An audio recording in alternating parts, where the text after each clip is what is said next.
Welcome to Hot Topics, and we're going to talk about the 6 fundamental stages of our foundation program in this podcast, Andy.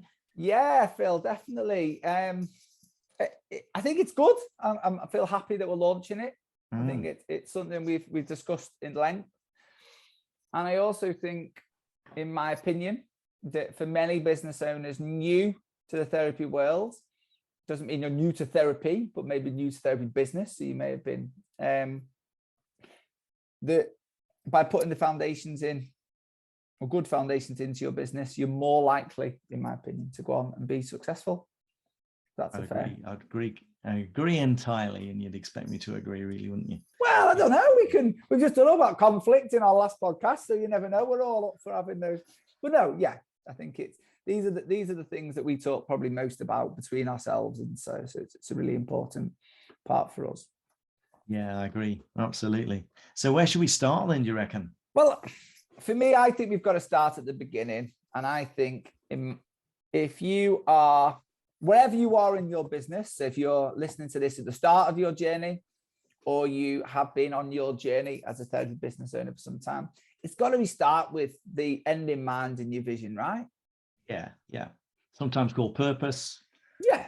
Simon Sinek has made a big thing around the 5 whys and purpose. I think of it more as vision and mission, but the two are quite interchangeable. Lots of words mean. Sometimes I think that the problem we have with, although I love the word vision, it can sound a bit grandiose, a bit pompous. Here we are with a really important clinic with maybe 1, 2, 3, 5, 10, 20 people in it. And we're talking about visions, and everybody always thinks, that's a week in the Bahamas with a really expensive set of management consultants where we all contemplate our navel and come up with some wonderful slogan that we paste on a wall and everybody just ignores. That happens a lot. It's not really what we mean by vision.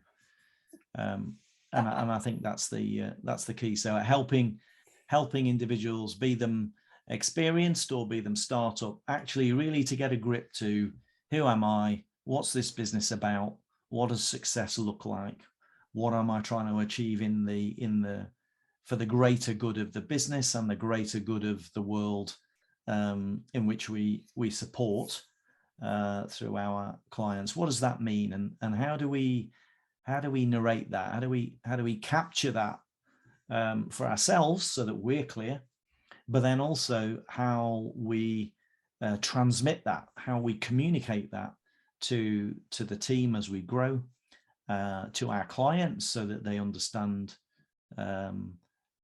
what we're trying to achieve, not in commercial terms, but actually what the ethos of this organization is really about, is for me part of vision, mission, the values, and the behaviors that underpin a high-performing organization.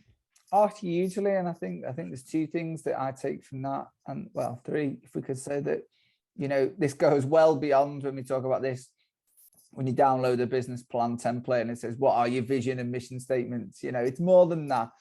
It's something that you can almost put an emotion and a feeling behind. I think is a really important way for me to, it's more than just words on a page. And so that's a really cool word. Let's get that in our mission statement. I think it's something that where you've got some passion behind it when you say it. I think it's important. And the way I relate it for you guys that maybe are new to this is think about in my opinion, what a great therapist does when a client and a customer comes in. Someone comes in with that bad back, that bad shoulder, and they've got, I've got a sore shoulder. One of the questions I always encourage people to ask is, well, what would your world look like? Or what are you destined to try and achieve in the world once the shoulder or this lower back is better? What is the big goal for this? Is it, for some people, it might be a sporting event. For some people, it might just be, actually, I just want to feel confident holding my grandkids, because at the moment in time, I can't pick them up with fear I'm going to drop them because if it hurts. So, it doesn't matter. So think about it in those terms. You should already be good at asking me those questions. What we always find is when we start asking those questions, we feel we've got loads of internal stuff, hence why, absolutely, we often get asked to get brought in to help with people this. And I think it's always important, you know, and me and Phil aren't impartial for this. We also bring in people, you know, we've had many a time when we've done our own revisioning or looking at where we're going to go. We help people facilitate ours, don't we? So, you know, indeed. And that's not a, so if you're sat here going, I'm rubbish at this, then you're probably not. You're probably very good at it. You're just unfamiliar at doing it. And also, we all need support and some help doing some things. Quite right. I mean, very often when you're in the middle of it, as it were, it's a lot harder to step back and refresh, take stock, put a different set of glasses on, a different lens, look at the context in a different way, and working with, as you've said, as we do, working with other people just to say, you know, what are we doing here? How does this relate to the vision that we've got?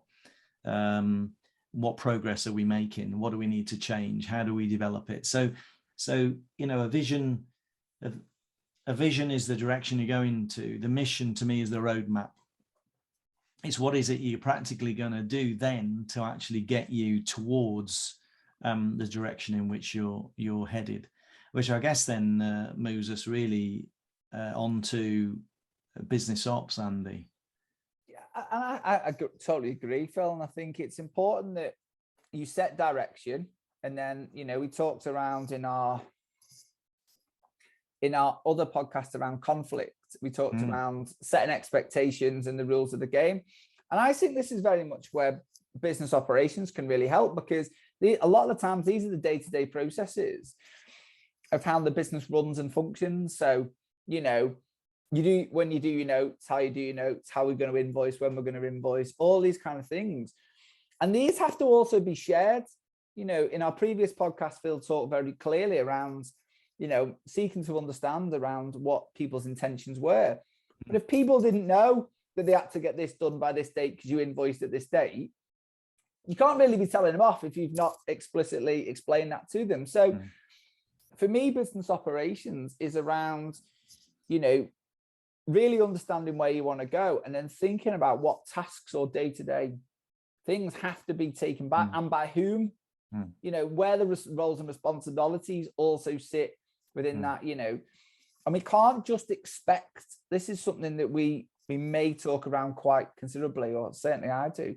We can't expect just because a healthcare practitioner has got a first in their degree or they've worked before in other practices, they're going to do things exactly the same as how you do them. So for me, the business operations piece is those day-to-day tasks, all based around the vision. You know, and I think, how do you show in your daily behaviors that you know, for you as a leader, or how can you see in your people that join you in your team, all are doing their behaviors to match what the vision is about? And that for me is quite important as well. Yeah, I think the other dimension of business ops for me, which I know you and I talk around from time to time, is either imagine that you are starting up. So you've got a great idea, but how do you turn that idea into practice? Or perhaps you're working as a single practitioner. So everything effectively you either carry around in your head, on your phone, or in a diary. Yeah. So business ops for me can also mean, okay, so now we're going to move into a building. We have to think about a building. We have to get a building. You know, I can't just use my paper diary anymore. So I need a system. How am I then going to bill people? Because I used to just do this little bit on my phone. So it's the whole infrastructure, business infrastructure, that would enable a small business to operate effectively. And then, as Andy said, if you've got those frameworks in place, then there's the kind of the detail of how do we get processes and procedures in place, and how do we get them understood. So I think it depends where you are on your journey as to what you need to think about. So BizOps at one level is, you know, taking an idea and putting it into reality. Let's actually physically get a location and get started and start employing people and get a brand and do some sales and marketing and It's all part of potentially business ops, or if it's there, then we start digging into that detail. Yeah, and just on that, Phil, I think it also sits in, thinking about what things change as you grow. So let's just say, if you take on a bigger building, what does that do for your risk assessments? What does that do for your fire safety? What does that do? You're taking on more staff. How does that change your insurances that you need? Absolutely. So again, there's an awful lot to be considered, and this is a massive topic in which we take incredibly seriously. And then I think we move on to the area which I know you're renowned for, or at least people always want to talk to you about, business performance, and actually measuring your journey, actually understanding where you are and how you're performing and what you need to do to improve is fundamental, isn't it? I know it's something you're really passionate about. But it's fundamental, but it's also something we should be doing as healthcare practitioners. And every time somebody comes back in, Sure. if someone's got a reduced range of motion, we're going to be measuring what we've given them, how they've improved or not. So you apply the same logic to your business. If we're going to be putting all this time effort, we want to know how well things are working. We want to know how much money we're making or not. So for me, that's something at least on a monthly basis that people should be taking some time and effort to understand. And then from data, you can then make decisions of if it's working, what else can I do to make it work better? Or if it's not working, what things do we need to change to improve that? What I will do when I state this, you've also got to decide when you're putting performance markers in your business, who they are for and what you're going to do with those. Because for me, when we use, and they talk about key performance indicators, KPIs is a terminology that's often thrown when we're talking around business performance. Often, therefore, the business owner to really understand how well your business is performing, they can't always be used as a stick to hit your staff with if the business isn't performing very well. Or ideally never use a stick to hit your staff with. Well, otherwise we get into those really difficult conflict conversations, don't we? I was talking a metaphorical stick rather than a physical stick. Yes, avoid physical violence at all times. We think absolutely, and internal conflicts as much as possible. But so it's important that we also state that thinking about how you are then. If when we're talking about business performance, there's two elements to it. There's the business performance of the pennies, pounds, and pence, of which obviously keeps us in business, because unless you've chosen to run a charity, the aim of any business is to make profit, to allow you to grow and improve your service. But also, how are you going to measure performance of your team? What do you judge as good performance on a clinical level? It is not something we often get into, but again, be thinking about how you're going to measure those two things individually.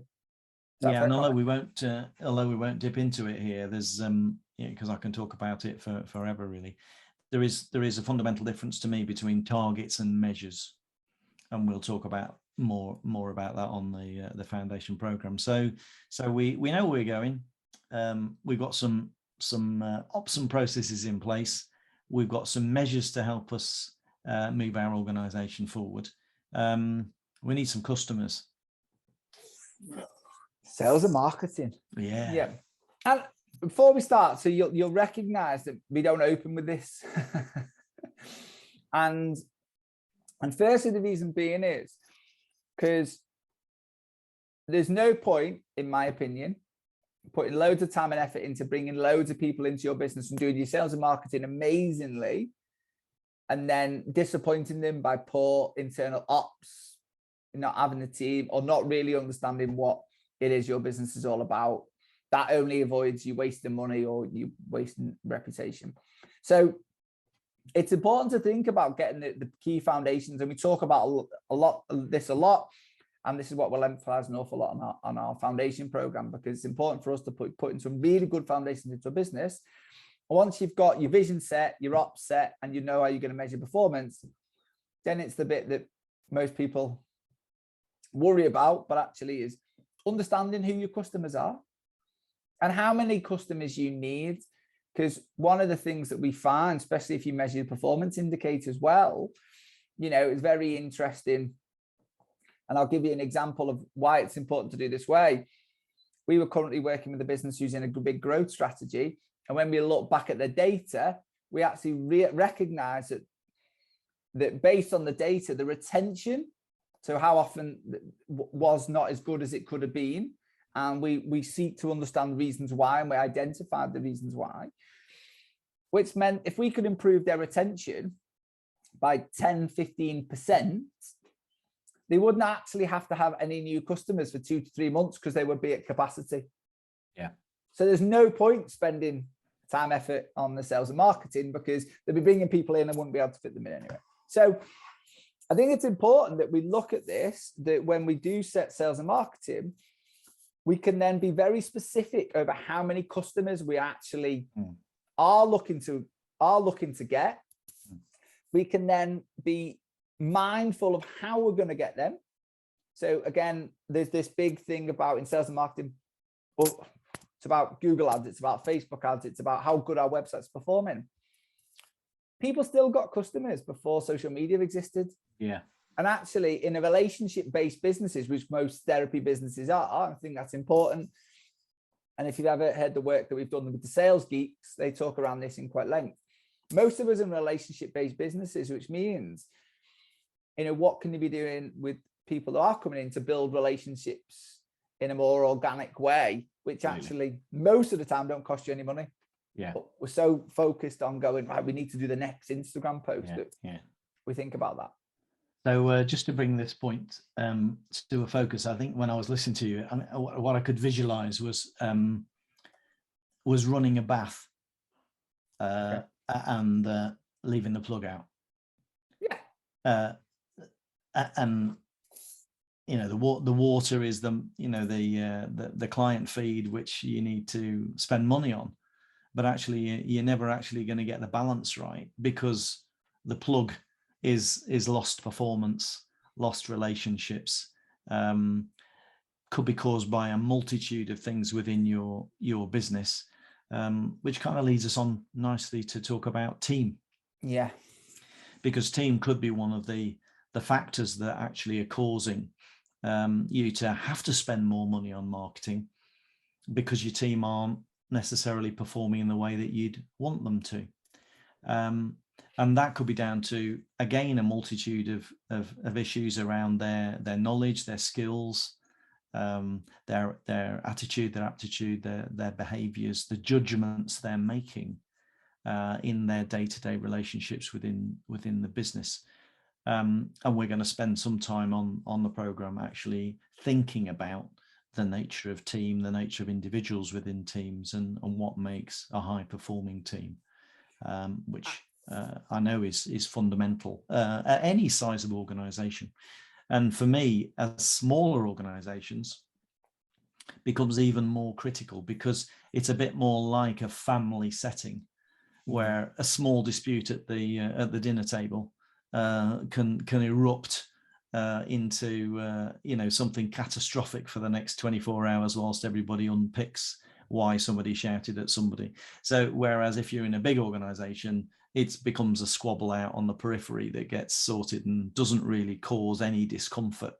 And I suppose I'm thinking in our context, in most of our therapy businesses, you've got a group of people that are small enough to know one another really well, and also therefore step on one another's toes quite easily and cause a bit of disquiet and conflict, which we need to manage effectively.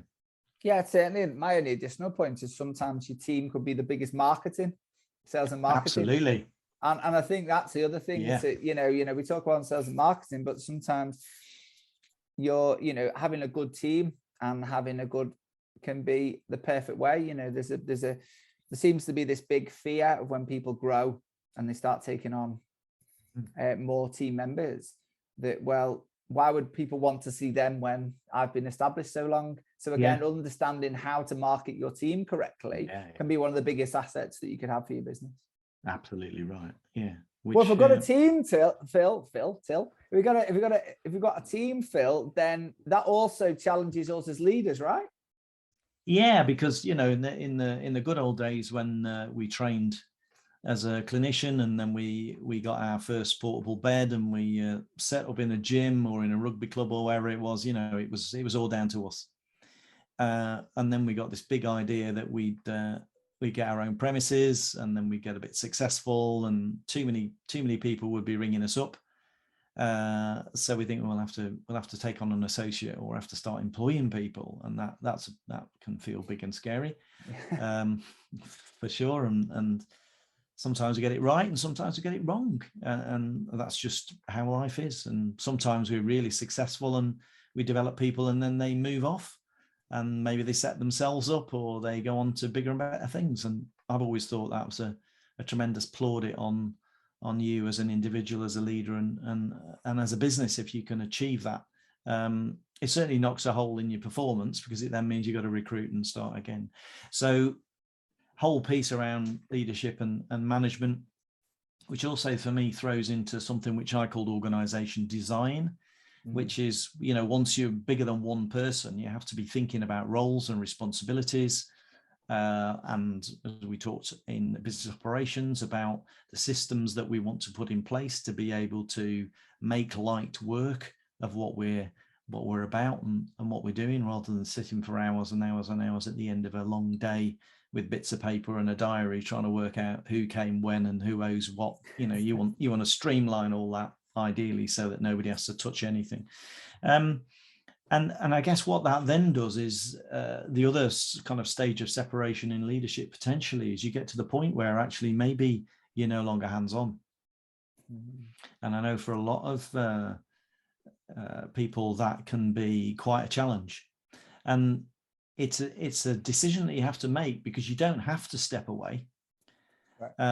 But if you don't step away, potentially, ultimately, you're going to limit the size and scale of your organization. Now, that might be perfectly comfortable for you, because you might be going in the right direction. You might be getting the turnover and the performance you need to live the lifestyle you need, and to support your team in the best possible way and deliver great performance. And whatever that means to you is great. But actually understanding, if you do want to grow, that means you have to grow as an individual.